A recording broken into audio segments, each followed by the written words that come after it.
ఇగో ఈ ముచ్చటిన్నారా? గప్పట్ల అసలు గట్ల చేయకపోతే స్టార్ హీరోకి సైతం కోట్ల వసూలు గండిపడేదంట.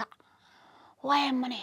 ఇక అసలు ముచ్చటకొస్తే గినక అప్పట్ల 'షారుఖ్ ఖాన్' సైన్మా పాట అంటే ప్రతి ఒక్కరు ఆసక్తి చూపించేటోళ్ళు. ముఖ్యంగా ఎప్పుడైతే 'లుంగీ డాన్స్' పాట వచ్చిందో ఇక అది పాన్ ఇండియా లెవెల్‌ల ఏ రేంజ్‌ల షేక్ ఆడించేసిందో చెప్పాల్సిన పని లేకపాయే. ముఖ్యంగా మన తెలుగు ప్రజలకు 'షారుఖ్ ఖాన్' ఆ పాటతోని మరింత దగ్గరైండ్రు అని చెప్పుకోవాల్సిందే. అయితే ఆ ఒక్క పాటతోని 'షారుఖ్ ఖాన్' తెలుగుల గిట్లా కోట్ల వసూళ్ళ వర్షం కురిపించిన స్టార్ల లెక్క నిలిచిండు. ఇక లుంగీ అనేది మన తెలుగుల సాంప్రదాయం. కన్నడ, మలయాళం, తమిళం, తెలుగు ఏ భాషలో చూసుకున్నా గిట్లా లుంగికి గాను ప్రత్యేకమైన గుర్తింపు అనేది ఉంటుంది. ఇక అందులో కన్నడ, తమిళ భాషలలో అయితే స్టార్ హీరోల పెళ్ళిళ్ళకు సైతం ఏ సైన్మా కార్యక్రమాలకు సైతం తెల్ల లుంగీలని కట్టుకొని పోయేటోళ్ళంట. ముఖ్యంగా ఇక అందరూ పెళ్ళిళ్ళకు సైతం ఇక ఏ కార్యక్రమాలు ఉన్నా ఏ పండగ ఉన్నా కానీ తెలుగు కన్నడ చిత్ర పరిశ్రమల మాత్రం వాళ్ళు లుంగి కట్టుకునేటోళ్ళు. ఇక ఇరు పరిశ్రమల ప్రత్యేకత గిట్లా లుంగియే అంట.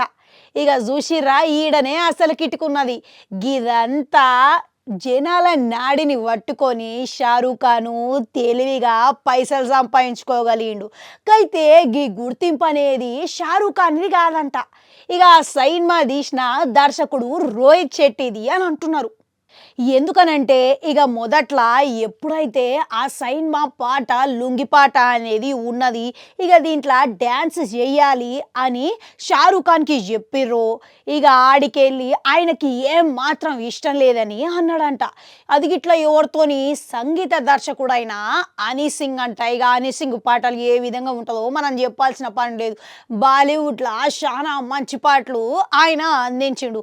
మళ్ళీ గస్వంటి పాటను ఇక ఆయనకు నచ్చలేదని తిరస్కరించిండట. ఇక దీంతోని ఎంతగానో కష్టపడి కొట్టిన పాట తిరస్కరించేసరికి ఆయన చాలా బాధపడ్డాడంట. కనుక ఇక ఏదేమైనా సరే కానీ పాట మాత్రం విడుదల చేయాలనుకొని ఇక అలా ఎవరైతే జట్టు ఉంటారో సంగీత జట్టు వాళ్ళందరితోని కలిసి మార్కెట్లో విడుదల చేయాలని అనుకున్నారంట. అయితే ఈ విషయం దర్శకుడు రోహిత్ శెట్టి కాడికి పోయిందంట. ఇక ఆయనకు తెలుసుకున్న తర్వాత అసలు 'షారుఖ్ ఖాన్' ఈయన మధ్యలో అసలు ఏం సంభాషణ జరిగింది అనే దాని గురించి మొత్తం చెప్పిండంట. ఇక లాభమే లేదు. ఏదేమైనా సరే ఈ పాట ఖచ్చితంగా సైన్మాలో ఉండాలని ఆయన పట్టుబట్టిండంట. ఇక మొత్తం విన్న తర్వాత గిట్లా ఏదేమైనా సరే కానీ రంగాల్లోకి దిగాల్సింది నేనే అని ఆయననే స్వయంగా దిగి మరి 'షారుఖ్ ఖాన్‌ని' ఒప్పించిండంట. ఇక 'షారుఖ్ ఖాన్‌ని' ఒప్పించేటందుకు గుట్లా అంత సులభం ఏం కాలేదంట. గది గిట్లా ఆషామాషి లెక్క కాలేదంట. ఆయన చాలా కష్టపడి ఎంతో ప్రయత్నించి అది చెప్పి ఇది చెప్పి మరి చివరకు ఒప్పించిండంట. ఇక చూసిర్రా ఇప్పుడు ఆ పాట విడుదల చేసిర్రు కాబట్టే గది దేశవ్యాప్తంగా మారు మ్రోగిపోయిందంటే నమ్మురి. అవు ఇన్నారు కదా. ఇక మీరు గిట్లా ఏ పని చేసినా కానీ జరంత తొందరపాటు అనేది అంత మంచిది కాదు. అది తొందరపాటు అనేది షేటుకి ఎక్కువ కారణం అవుతుంది. కనుక ఏ పని చేసినా ఏ విషయంలోనైనా కానీ ఆచి తూచి అడుగులేయాలని కోరుకుంటా మళ్ళా కలుద్దాం.